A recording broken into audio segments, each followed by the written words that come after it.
Calvary family. This is Pastor Orlando. We are getting prepared for our Thanksgiving outreach.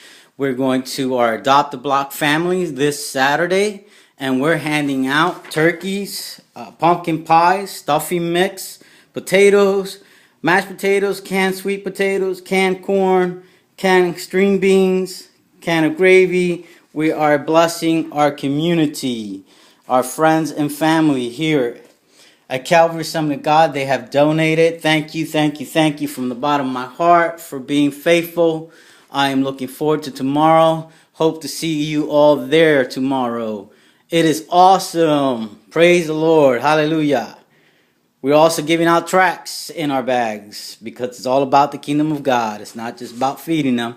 So when they're eating their Thanksgiving meal on Thanksgiving, they are being grateful that God has thought of them and that God used Calvary Assembly of God.